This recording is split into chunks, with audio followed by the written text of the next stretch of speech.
Hello dear students. आज के इस वीडियो लेक्चर में हम यूनिट 1 जो आपकी पार्शियल डिफरेंशियल इक्वेशन है उसका टॉपिक लिया है हमने linear partial differential equation with constant coefficients. ठीक है। इसमें सबसे पहले हम जिस टॉपिक को डिस्कस करेंगे linear partial differential equation with constant coefficients में, वो है homogeneous linear partial differential equation with constant coefficients.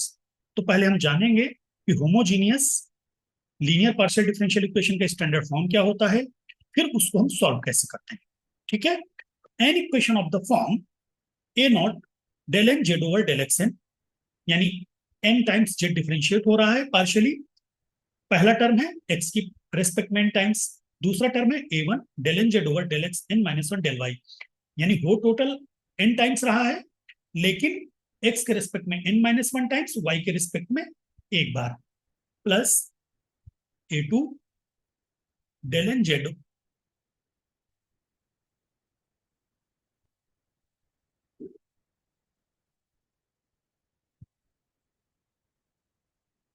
यानी a two del N Z over del x n minus two del y to.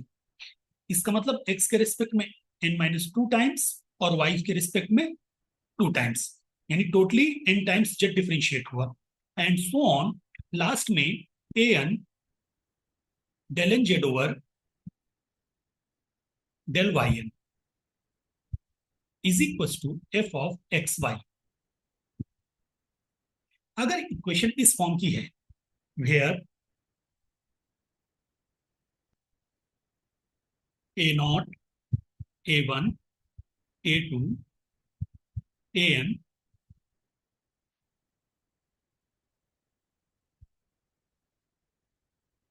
constants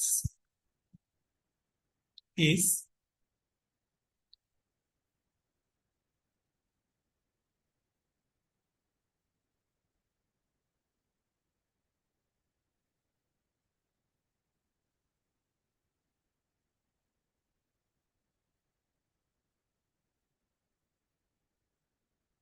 nth order।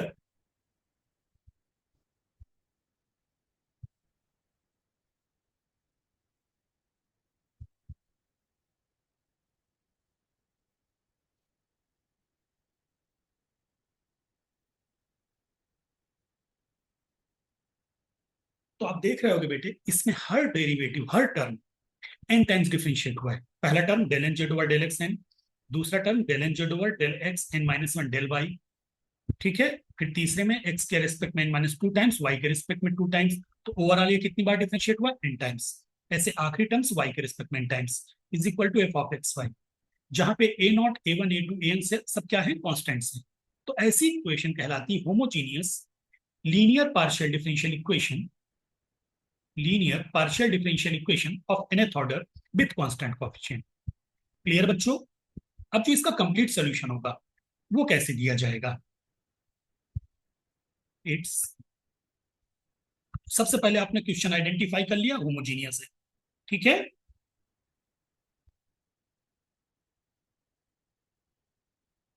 तो इसका जो complete solution है वो, जैसे कि हमारा ऑर्डिनरी डिफरेंशियल इक्वेशन में होता था y equal to C F plus P I, तो यहां पे हो जाएगा z equal to C F plus P I, क्योंकि यहाँ पे z डिपेंडेंट वेरिएबल है और x और y इंडिपेंडेंट है। तो z इक्वल टू क्या हो जाएगा आपका? C F plus P I. तो सबसे पहले हम लोग कॉम्प्लीमेंट्री फंक्शन निकालना सीखेंगे। पर्टिकुलर इंटीग्रल बाद में सीखेंगे अगले वीडियो लेक्चर में। इस वीडियो लेक्चर में हम लोग कॉम्प्लीमेंट्री फंक्शन निकालना सीखेंगे। ठीक है। तो अब हमारा आ गया rules for finding complementary function.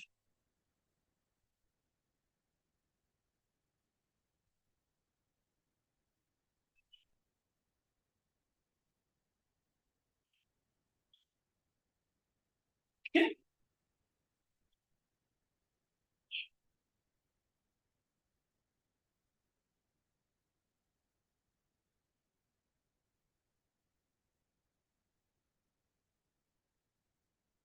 और फाइंडिंग कॉम्प्लीमेंट्री फंक्शन। चलिए कॉम्प्लीमेंट्री फंक्शन के रूल पढ़ते हैं। तो बेटा, जैसे कि ऑर्डिनरी डिफरेंशियल इक्वेशन में भी आप लोगों ने जो कॉम्प्लीमेंट्री फंक्शन के रूल पढ़े थे, तो सबसे पहले सेकंड ऑर्डर को कंसीडर करके किया था, वैसे ही यहाँ पर हम सेकंड ऑर्डर की एक डिफरेंशियल इक्वेशन पहले कंसीडर करेंगे।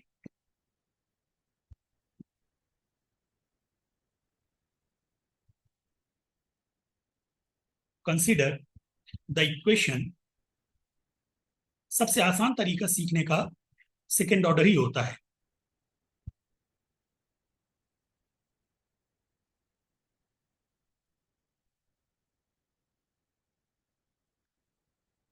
Del x two plus A1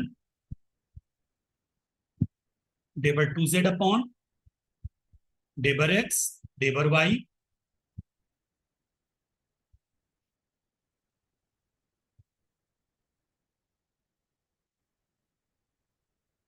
ये हमने सेकंड ऑर्डर की एक partial differential equation homogeneous consider की डेबर टू जेड अपॉन डेबर एक्स टू प्लस A1 डेबर टू जेड अपॉन डेबर एक्स डेबर वाई प्लस A2 डेबर टू जेड अपॉन डेबर y is equal to zero. चूंकि हम CF की बात कर रहे हैं तो राइट हैंड में हमारा जीरो होगा। अब इसकी जो ऑक्सिलरी इक्वेशन बनेगी वो क्या बनेगी? तो इसकी ऑक्सिलरी इक्वेशन बनेगी, इट्स ऑक्सिलरी इक्वेशन इज, कैसे बनाते हैं बेटे? इसके पहले मैं कहूं तो ऑक्सिलरी इक्वेशन के पहले इसको सिंबॉलिक फॉर्म में लिख लीजिए, तो उससे और आसानी रहेगी समझाने पे। इन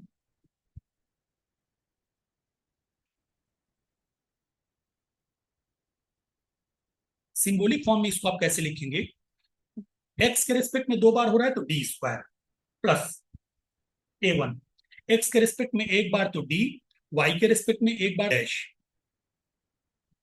ठीक है, प्लस यहां पर देखो वाई के रिस्पेक्ट में कितनी बार हो रहा है? दो बार। वाई के रिस्पेक्ट में दो बार हो रहा है ना, A2 D dash square Z equals to zero.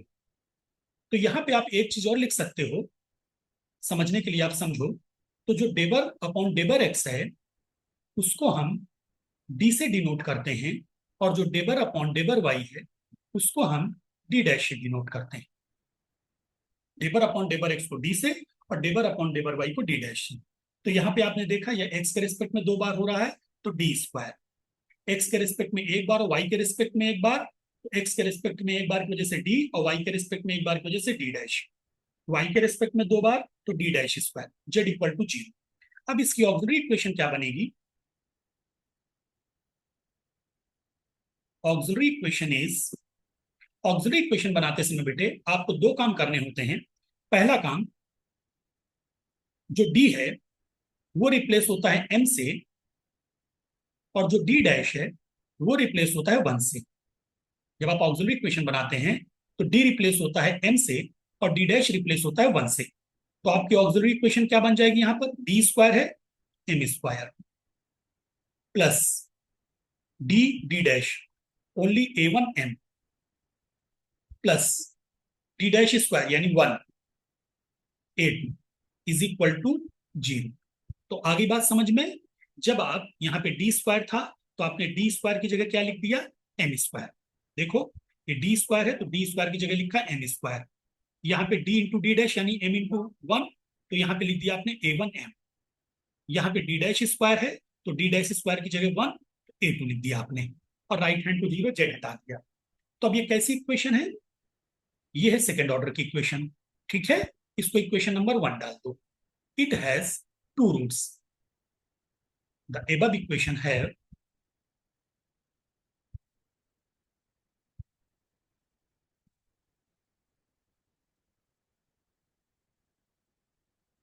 To roots, इसके दो रूट होंगे बेटे, ठीक है। तो जो दो रूट हैं आपके इसके वो कैसे होंगे? M1 और M2 से हमने लेट कर लिया, एक है M1 और दूसरा है M2। अब आपको थोड़ा सा याद करा दूं, वहां पे ऑर्डिनरी डिफरेंशियल इक्वेशन में आपके तीन केस बनते थे, रूट्स रियल और डिस्टिंक्ट, रूट्स रियल और इक्वल, और रूट्स इमेजनरी। यहां पर ऐसा कुछ नहीं है, ठीक है। यहां पर आपके जो रूट्स बनेंगे आइदर डिस्टिंक्ट और इक्वल, बस सिर्फ दो ही केस आएंगे। आगे बात समझ में? तो यहां पर आपका केस आएगा केस वन, केस वन वो क्या बनेगा? M1 is not equal to, यानी आपके जो रूट्स हैं वो क्या है? दोनों अलग अलग हैं, M1 is not equal to M2। उस केस में आपका CF क्या बन जाएगा?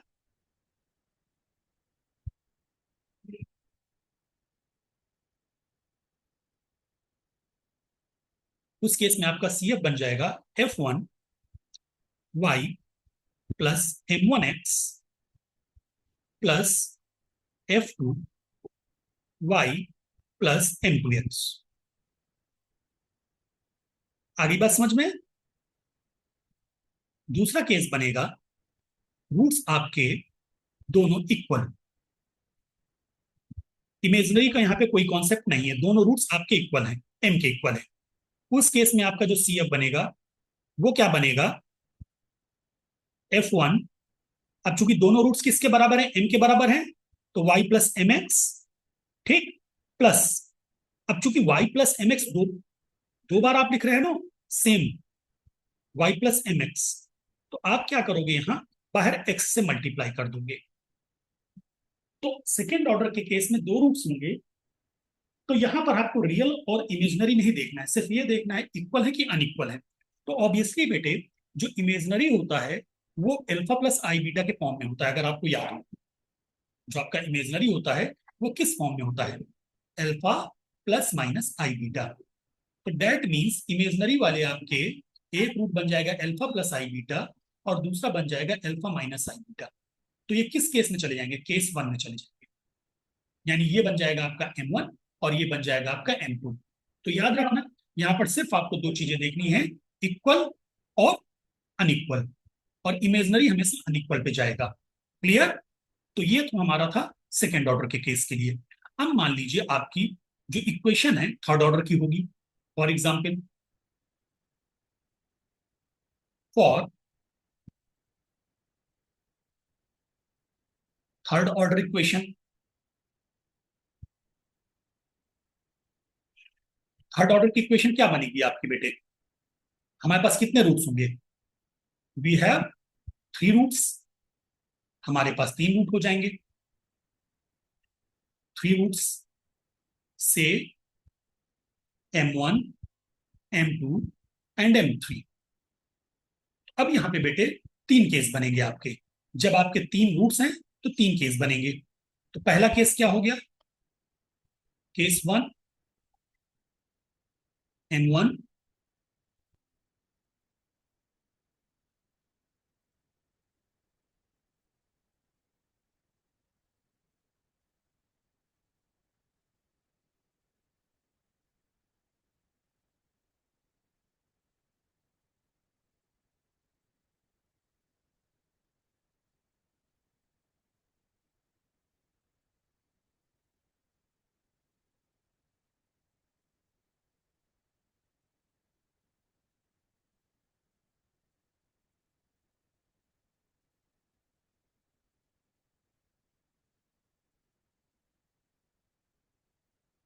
M1, M2 और M3 तीनों आपके अलग अलग हो जाए। ठीक है, तो यहाँ पे आपके तीन केस बने। तो इस केस में जो आप CF लिखोगे वो कैसे लिखोगे? नेट बेटे, उस केस में आपका जो CF होगा बिल्कुल सेम। वहां पे हमने क्या किया था, दो रूट्स थे, तो हमने F1y प्लस M1x लिखा था,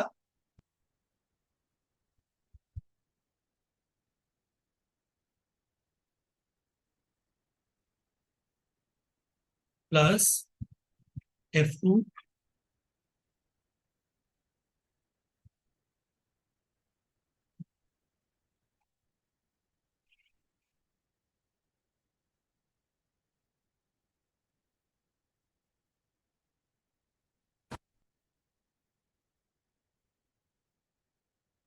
क्योंकि तीसरा रूट आ गया है तो आप लिख दोगे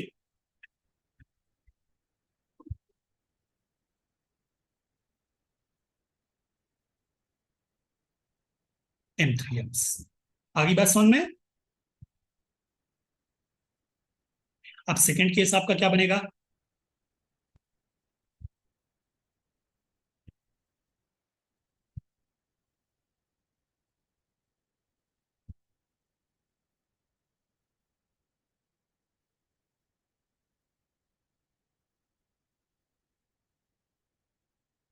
तीनों इक्वल है, M1 M2 और M3 तीनों इक्वल है, और तीनों किसके बराबर है, M के इक्वल टू। इस केस में जो आपका CF बनेगा, बहुत आसान है याद रखना। वहां तो ऑर्डिनरी डिफरेंशियल इक्वेशन में थोड़ा सा दिक्कत भी होती थी, यहाँ तो कोई खास दिक्कत नहीं है।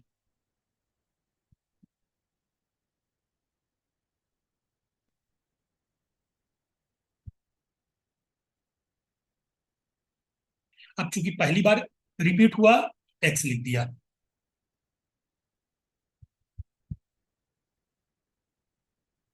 तीसरा रूट भी रिपीटेड है, तो आप क्या लिखोगे, एक्स स्क्वायर। आगे बात समझ में, F3 तीसरा फंक्शन मतलब तीन रूट्स हैं, y+mx। अब चार बार होते और चारों इक्वल होते तो एक टर्म और आ जाता आपका x³ F4 y+mx।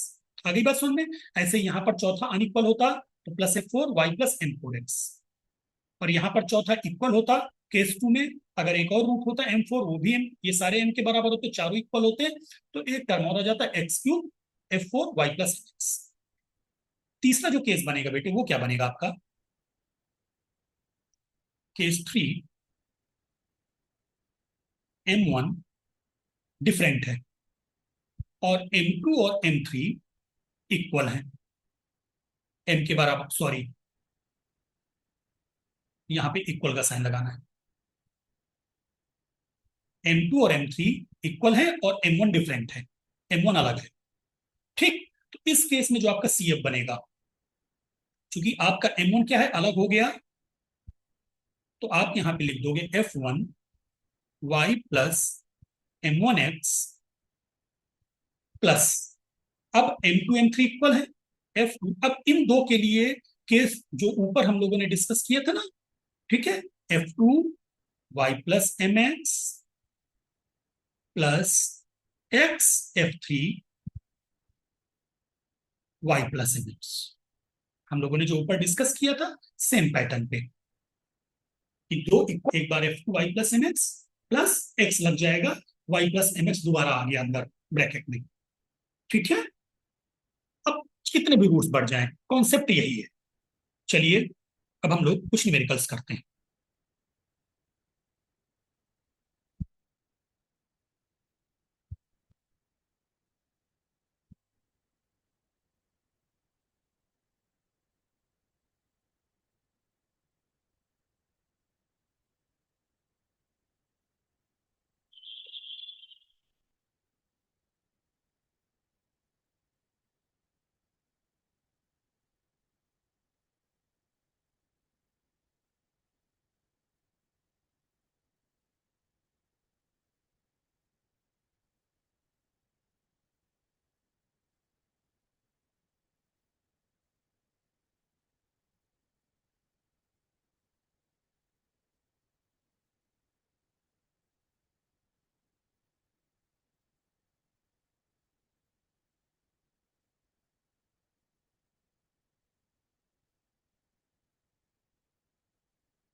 थोड़ा सा नेट प्रॉब्लम कर रहा है, वेट करते हैं।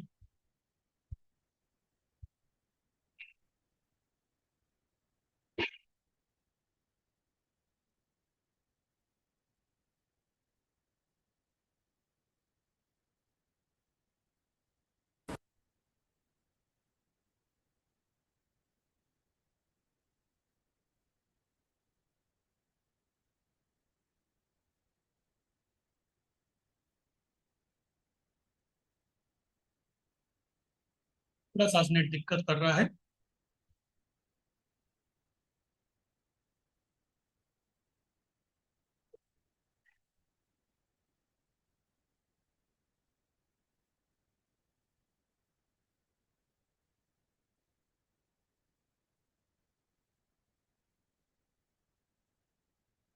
एक सेकंड बेटे।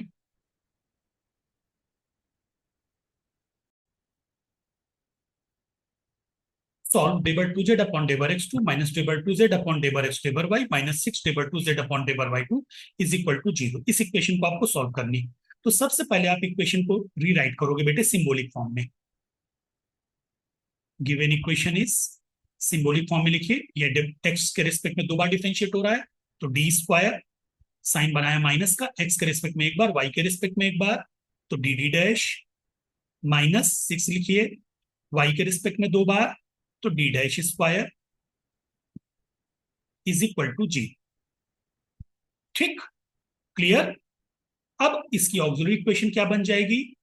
ऑक्सिलरी इक्वेशन इज, मैंने क्या बताया था, डी की जगह एम और डी डैश की जगह 1, तो M square minus M minus 6 equal to जी। डी की जगह एम और डी डैश की जगह 1 रख दिया। सो दिस इंप्लाइज, इसके क्या रूट्स आ गए, आपने कैलकुलेटर से रूट्स निकाल लिए। एम इक्वल टू आ गया -2 और 3, 2 रूट्स आ गए आपके। ठीक है, तो जब 2 रूट्स आ गए तो अब दोनों अलग अलग हैं, तो hence C F equal to F1 y minus 2x plus F2 y plus 3x। लेकिन चूंकि इसमें सॉल्व कहा है तो आपको पीआई भी निकालना होगा बेटे। Now PI is equal to, चूंकि राइट हैंड साइड 0 है तो पीआई 0 हो जाएगा, hence z equal to C F plus PI, तो आपका हो गया इज इक्वल टू F1, यही आपका आंसर बन गया, y minus 2x plus F2 y plus 3x। ठीक है, चलिए अब अगले न्यूमेरिकल पे चलते हैं। सेकेंड क्वेश्चन में आ गया समझ में ना, दोनों डिस्टिंक्ट का केस था यहाँ पे।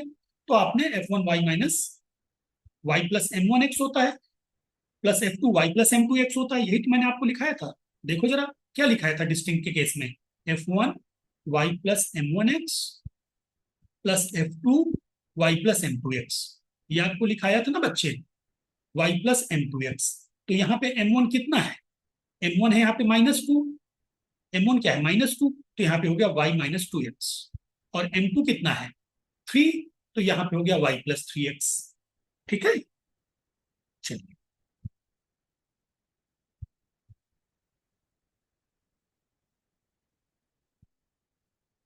सेकेंड क्वेश्चन में आते हैं।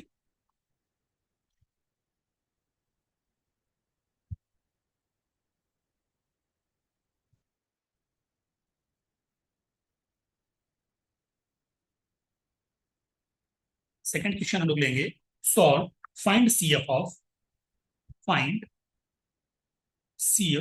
Of 4r minus 12s plus 9t is equal to 0। यहां पर बेटे इन्होंने आपके लिए काम बढ़ा दिया, स्टैंडर्ड फॉर्म दिए हैं। मैंने पिछले वीडियो लेक्चर में आपको डिस्कस किया था कि जब तक पार्शियल डिफरेंशियल इक्वेशन पढ़ोगे तो P Q R S T ये डेरिवेटिव्स हैं और इनकी अपनी मीनिंग है। तो अब आपको इक्वेशन को पहले डेरिवेटिव फॉर्म में लिखना होगा, गिवन इक्वेशन इज। तो सबसे पहले डेरिवेटिव फॉर्म में आर क्या होता है, डेबर टू जेड अपॉन डेबर एक्स टू, याद होगा आपको, माइनस 12 एस क्या होता है, डेबर टू जेड अपॉन डेबर एक्स डेबर वाई, और टी क्या होता है, डेबर टू जेड अपॉन डेबर y to.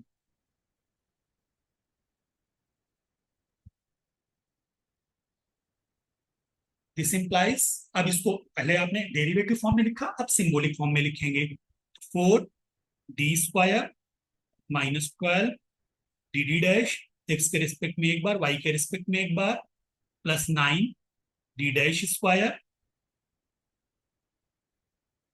Z equal to 0। अब आप इसकी ऑक्सिलरी इक्वेशन लिख दीजिए, it's auxiliary equation is d², d की जगह m तो 4m² और d डैश की जगह 1 तो -12m plus 9 is equal to 0। ठीक, इसको आप सॉल्व करेंगे तो इसके रूट्स आ जाएंगे, m इज इक्वल टू, इसके रूट्स आते हैं 3/2 3/2 3/2 3/2। कैसे रूट्स हैं बेटे, रिपीटेड है, इक्वल रूट्स हैं, और इक्वल रूट्स के लिए मैंने सी एफ में आपको याद होगा बताया था, hence C F equal to F1 y plus 3/2x plus X X लग जाएगा क्योंकि रिपीट कर रहा है ना, f2y+3/2x रिपीट कर रहा है, इस वजह से एक्स लग गया। तो ये दो केस हैं, इन दो केसेस पे बेस्ड न्यूमेरिकल्स हैं। आगे बात समझ में कि नहीं आई? चलिए, अब यहां पर एक स्पेशल केस है बेटे।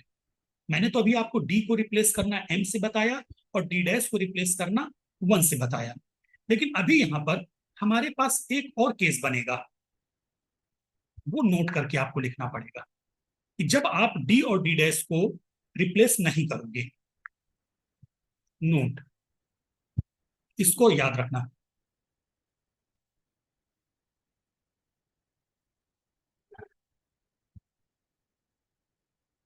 corresponding to a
ये बेटे कब यूज होता है? क्योंकि आप क्या करते हो, जनरली हम डी डैश को हम एम 1 से रिप्लेस करते हैं, लेकिन अगर डी डैश हर टर्म में मौजूद है तो वो ऑब्वियसली बाहर कॉमन आ जाएगा, और हर टर्म में मौजूद होने की वजह से जब आप डी डैश को 1 ले लोगे तो हमारा मामला बिगड़ जाएगा। अभी मैं दिखाता हूं तुमको, चलो क्वेश्चन लिखो तब समझ में आएगा, उससे क्लियर होगा। सॉल्व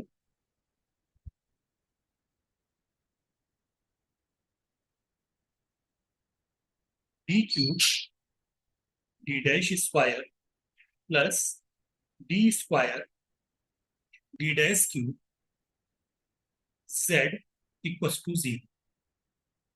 अब मान लो इस इक्वेशन को तुम सॉल्व कर रहे हो और ऊपर वाला नोट तुमको नहीं पता है, ये जो ऊपर मैंने नोट लिखा है ये तुमको नहीं पता है, और तुम इस इक्वेशन को सॉल्व कर रहे हो, तो तुम क्या करोगे? अब ये गलत है, अभी लिखना मत तुम। ऑक्सिलरी इक्वेशन क्या लिखोगे बेटे? डी की जगह एम, डी डैश की जगह 1, M cube plus M square is equal to 0। तो कितनी वैल्यूज मिलेंगी रूट्स? ये कितने ऑर्डर की इक्वेशन है? ये थर्ड ऑर्डर की इक्वेशन है, थर्ड ऑर्डर का पॉलिनोमियल है ना। तो जब थर्ड ऑर्डर की है तो रूट्स कितने होंगे? रूट्स भी 3 होंगे। और जबकि ये इक्वेशन को ध्यान से देखो, ये फिफ्थ ऑर्डर की होमोजीनियस है भाई, डी क्यूब 3 और ये डी डैश स्क्वायर 2, 5 और 5। अगर ये नहीं समझ में आ रहा हो तो इसको मैं उस फॉर्म में लिख रहा हूं तुम्हें, तो और क्लियर हो जाएगा। देखो जरा, अगर आप इसको डेरिवेटिव फॉर्म में लिखोगे इस इक्वेशन को, तो क्या लिखोगे?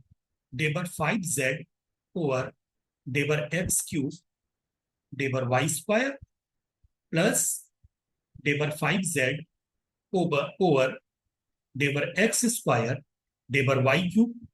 ध्यान से देखो, इसको अगर आप डिफरेंशियल ऑपरेटर फॉर्म में लिखोगे तो ये कितने ऑर्डर की इक्वेशन है? 5 ऑर्डर की है, फिफ्थ ऑर्डर की है। अगर आप इस वाले टर्म को डेरिवेटिव फॉर्म में लिखोगे तो आप यही तो लिखोगे, डेबर 5z अपॉन डी क्यूब डेबर एक्स क्यूब और डी डैश स्क्वायर डेबर वाई स्क्वायर। यहाँ पे डी स्क्वायर है तो डेबर एक्स स्क्वायर और डी डैश क्यूब है तो डेबर वाई क्यूब। इक्वेशन तो 5 फिफ्थ ऑर्डर की हो गई, तो रूट्स तो मुझे 5 चाहिए।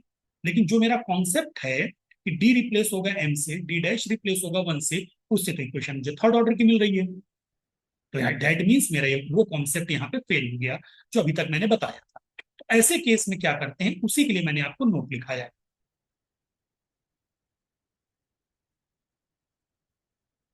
यानी अगर डी डैश आपके हर टर्म में मौजूद है तो आपको दो चीजों को चेक करना है। एक तो देखो ऑर्डर चेक करना है, ऊपर ऑर्डर 5 पे रूट 3 मिल रहे हैं, वहां से तुम अपनी गलती पकड़ लोगे।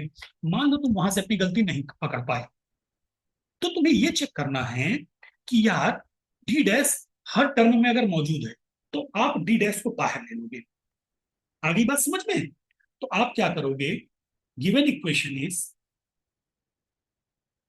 इज डी डैश का स्क्वायर आ गया बाहर, क्या बना, D cube plus D square D dash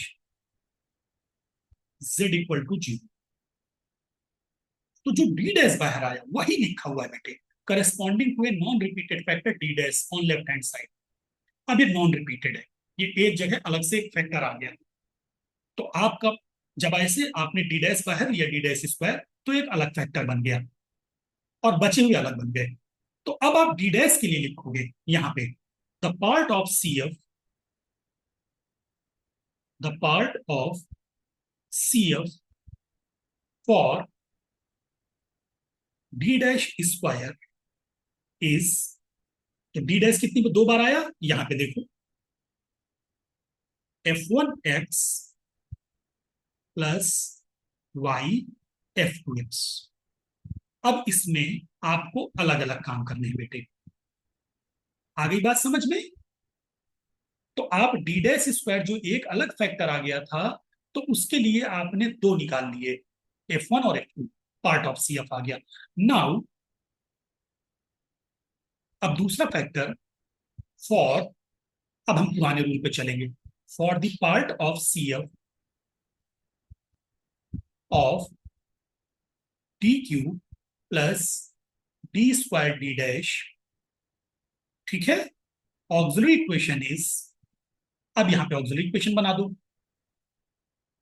M cube plus M square is equal to 0। आगे बात समझ में? अब तो कोई डाउट नहीं है, ठीक है। तो यहां पर आप अगर डी डैश पूरी हर टर्म से पूरी तरह बाहर आ जाएगा तो वो एक फैक्टर बन गया, तो उसके लिए पार्ट ऑफ सी एफ अलग निकलेगा।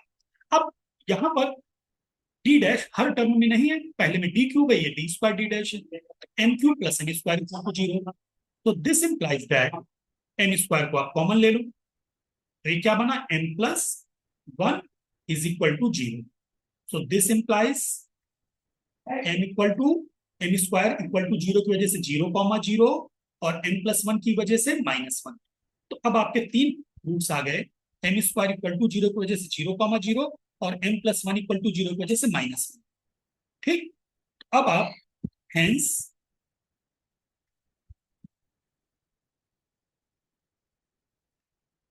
Part of C F is, यहां पर 0 0 रिपीट कर गया, -1 अलग अलग है, इज F1 F2 यूज कर चुके हो ना तुम ऊपर, F1 और F2, F3 से चालू करेंगे, F3 y plus 0x plus, repeat कर रहा है ना 0 दो बार, x F4 y plus 0x plus F5 y minus x। अब देखो तुम्हारे पास पांच फंक्शन आ गए, F1 F2 F3 F4 F5, और पांच फिफ्थ ऑर्डर की इक्वेशन थी, यानी हम बिल्कुल सही चल रहे हैं। Hence complete CF is, complete CF is equal to, दोनों को ऐड कर दो, F1x plus Y, F2x plus F3y plus x F4y plus F5y minus x। ये लीजिए बेटे, ठीक। अब चूंकि मैंने सॉल्व करने के लिए कहा गया था, तो पीआई भी लिखना पड़ेगा। Now PI equal to 0, hence complete solution z equal to CF plus PI. बस आपको CF कॉपी कर देना है यहाँ पे, इज इक्वल टू CF यहाँ पे कॉपी कर देना, प्लस 0 लिखने की जरूरत नहीं। आगे बात समझ में? ये हमेशा ध्यान रखना बेटे, ऐसा नहीं कि तुरंत, अब यहाँ पर जैसे मैंने गलती करी थी, तुमको गलती करके दिखाई थी ना, अगर आप गलती कर भी देते हो तो सबसे पहले तो गलती नहीं करो, हमेशा देखो क्या डी डैश जितने टर्म हैं हर टर्म में मौजूद है क्या, क्योंकि हर टर्म में मौजूद है तो कॉमन आ जाएगा, तो जब वो कॉमन आ जाएगा तो उसके लिए पार्ट ऑफ सी एफ अलग निकालेंगे। ठीक है। हाँ, अगर हर टर्म में मौजूद नहीं है तो डी को एम से, डी डैश को वन से रिप्लेस कर देना। लेकिन अगर जितने टर्म हैं और हर टर्म में डी डैश मौजूद है तो उसे कॉमन लेना होगा, पार्ट ऑफ सी एफ लिखना होगा। मान लो डी डैश क्यूब होता तो यहाँ पे एक वाई स्क्वायर और लग जाता और एफ थ्री एक्स लिख देते। डी डैश स्क्वायर की जगह डी डैश क्यूब होता तो एक यहाँ पे plus Y square F three X लिख देना था। ठीक। फिर ये तरीका हम फॉलो करेंगे। और कई हमारे पास चेक करने के हैं। अगर फिफ्थ ऑर्डर है तो फिफ्थ ऑर्डर वाले को, यानी 5 मुझे फंक्शन चाहिए, F1 F2 F3 F4 F5। Clear बच्चों? चलिए अगला न्यूमेरिकल करते हैं। अगला क्वेश्चन लिखो।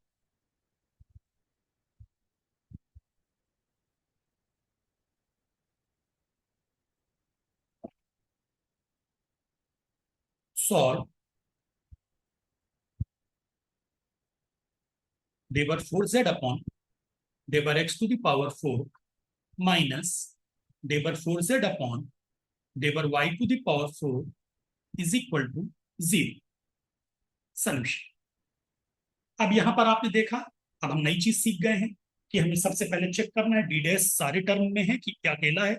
गिवन इक्वेशन इज, आपको इक्वेशन को रिराइट करना है सिंबॉलिक फॉर्म में, एक्स टू द पावर 4, यानी 4 बार डिफरेंशिएट हो रहा है तो D to the power 4 minus Y के रेस्पेक्ट में 4 बार तो D dash to the power 4, Z equal to 0। ठीक। एक्स के रिस्पेक्ट में 4 बार तो D to the power 4, Y के रिस्पेक्ट में 4 बार तो D dash to the power 4, Z equal to 0। ठीक है।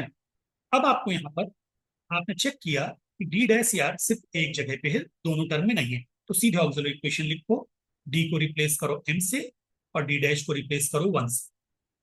कई स्टूडेंट बहुत मिस्टेक करते हैं, वो क्या लिख देते हैं, दिस इंप्लाइज, कहते हैं 4 रूट है, 4 फोर्थ ऑर्डर की इक्वेशन है तो 1,1,1,1,1, जो कि पूरी तरह गलत है।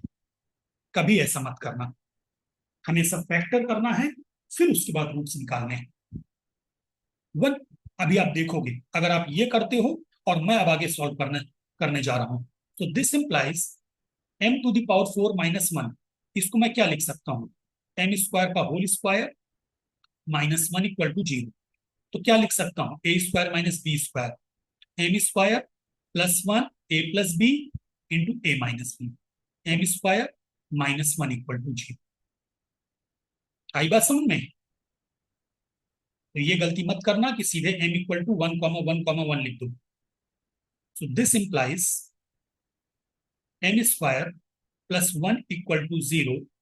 इससे क्या मिलेगा, दो फैक्टर आ गए, एक M square plus 1 equal to 0 और एक आ गया M square minus 1 equal to 0। M square plus 1 equal to 0 क्या देगा, M square equal to minus 1।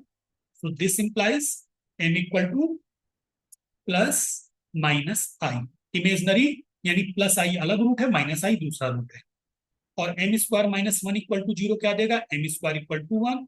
So this implies M equal to plus minus 1। देखो बेटे, अगर आप 1,1,1 4 बार लिख देते तो गलत था ना, यहाँ पे 4 डिफरेंट रूट मिल गए।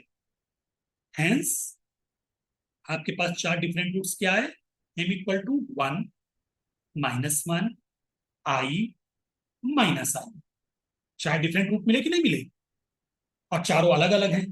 तो अब आप सी एफ का रूल लगा दोगे, hence C F equal to, चारों डिफरेंट है तो बस F1 y plus M1 x यानी y plus X plus F2 y plus M2 x यानी y minus x.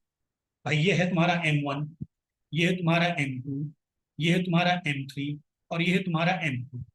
F1 y plus M1 x plus F2 y plus M2 x y minus x plus F3 y plus M3 x यानी y plus i x plus F4 y plus M4 x, तो y minus M4 कितना है, minus आई, तो y minus x आ गया C F आपका।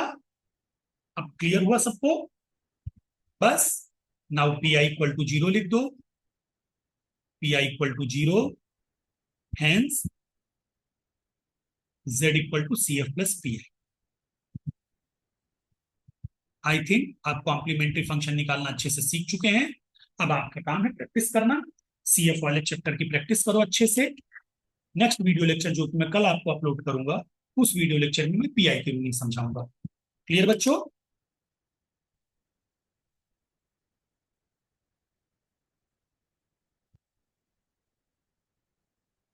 All the best.